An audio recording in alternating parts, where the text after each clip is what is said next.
Howdy everybody, how y'all doing? And welcome to the Ice House.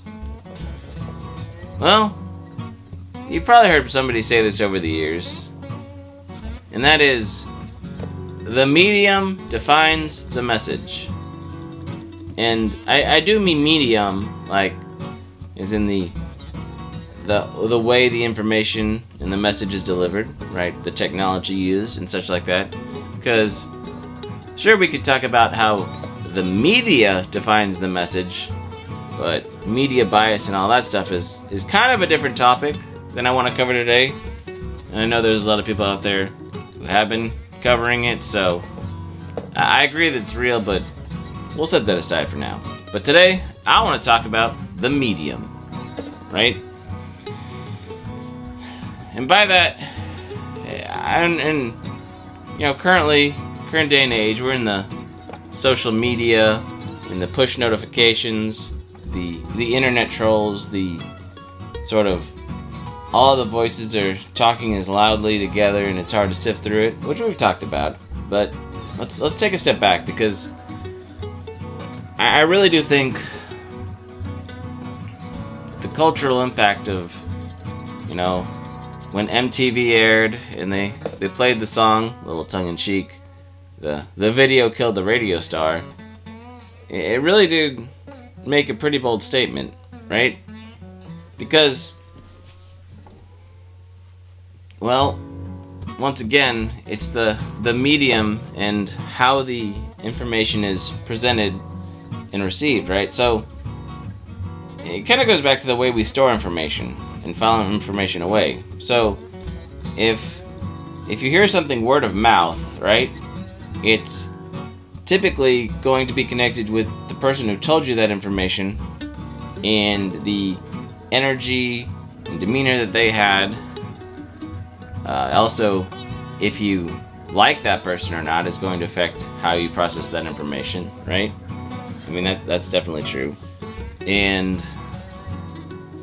well, it also, are they giving you an anecdotal story, or is it facts, right? All those things kind of factor into it. Well, then we got, newsprint, things that we could read.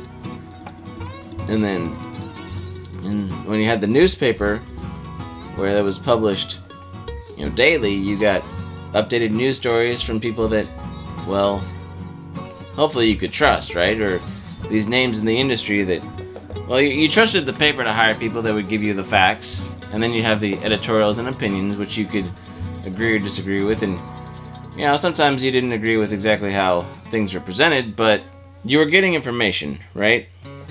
And it was on paper, on a physical, parcel sort of thing. And, well, it kind of affected how we processed it in our own mentality, reading it. If you didn't know the tone of the author, you kind of interjected your own tone, and you were able to sit there, drink your coffee in the morning, and read the newspaper, right? Well, then we got the radio and the FM and AM frequencies to broadcast music and talk radio. Well, now we were letting somebody into our home, a charismatic radio personality that we decided once again who we liked or didn't like, and listen to how they presented the information, and we're able to file that away in certain categories, because once again, it's all about, we talk about newsfeed and push notifications now, but really it has to do with how the information is originally presented and how we store it, right? Once again. So we could talk about how being able to have radio and music in your home and radio stations that played the songs that you liked, well, it wasn't the whole album, but you were able to not have to buy every album, and hopefully you were able to have music that you enjoyed in your home. and kind of stay connected to a sort of tone, attitude, mental state that, well, helped you feel a little bit more like you, right? And that was, I mean, I think a lot of us have stopped listening to the radio because of top 40 things, and maybe what we like is harder to find because in the current day, there's just too many bands and too many people out there. But, you know, early on, there were only so many record labels and there wasn't the internet, so, you know, they found the talent and they told you what the talent was, right? Once again, how the medium affected the message, right? Because there were a lot of talented people back then, but they didn't have the capital, or they didn't want to do what the record labels told them to do, and they didn't want to sacrifice their creative genius for a couple dollars, right? So, let's lay that aside again. And, well, get back to how the video killed the radio star, right? You know, in that famous presidential debate that if you listened to the radio, you would have said, hey, this guy won. This guy's answers were way more impactful and spoke to me the way that how I want the country to run. But if you watched the debate on television, you would have seen how this person looked sweaty and nervous, and how the other person looked charismatic and confident. And so the way that the mind interpreted that information was processing all the non-verbal cues to decide who the viewer felt won and who the viewer felt confident in voting for versus the listener of the radio, right? So this in itself has definitely shown the power of different medium and the power of how we process information when it comes in one packet and parcel, right? So if you heard the radio and then you saw the TV debate later, you still probably wouldn't be convinced that the radio guy lost, right? You just say, oh, okay, so it was intense, but you know, I still believe what I believe, right? Because of how it originally was processed. Yeah. Because you know what they say about first impressions? Can't make a second one.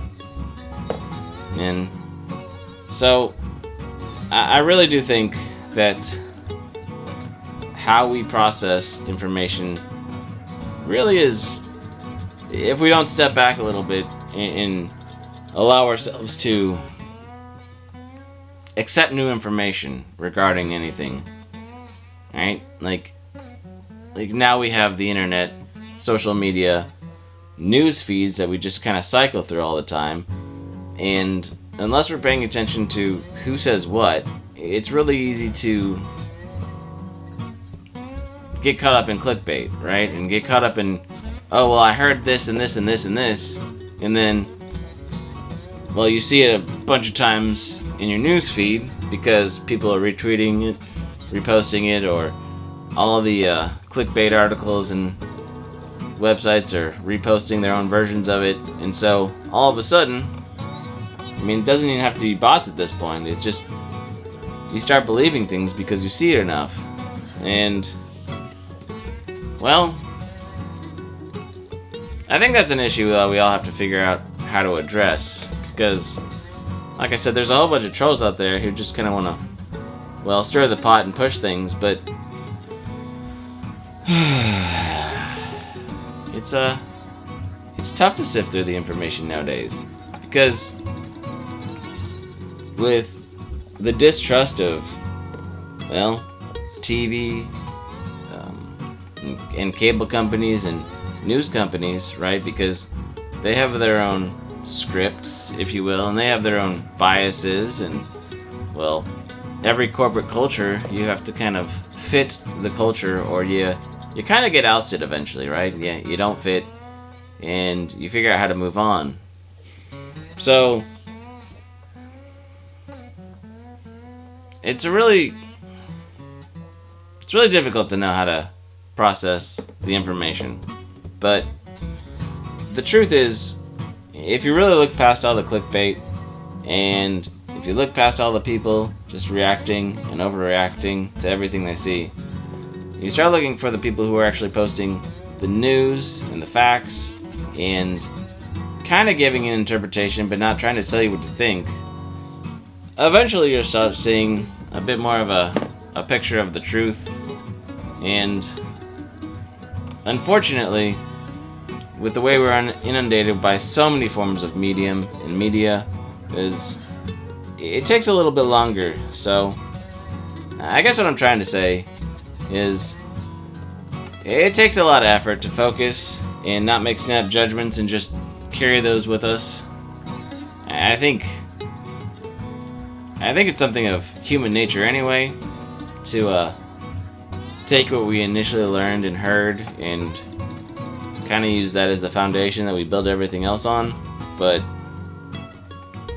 once again, I'm not really sure what the answer is about this, but the medium is ever changing, right? Which is why there's so many network companies that are trying to figure out how to switch over to the streaming and the internet service, because this form of information and entertainment and communication is really becoming the norm, right? This interactive online place where you can have live streams but then be talking with the chat, and sometimes there are like 2 or 3 different conversations going on, but people are inundated and caught up in this screen, right?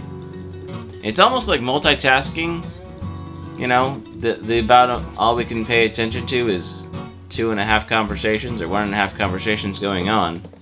So with the video and the chat, it kind of grabs our attention and we start interacting and it gets our dopamine hit, and it's a definitely a perpetual attention grabber. So, well, that's all I got for now. We'll definitely talk more about this soon, but I just wanted to leave you with that sort of idea and framework for some thoughts I have later. Well, if you have any thoughts or comments, please leave them down below, and talk to you more later. Bye! Oh, stay cool. Bye!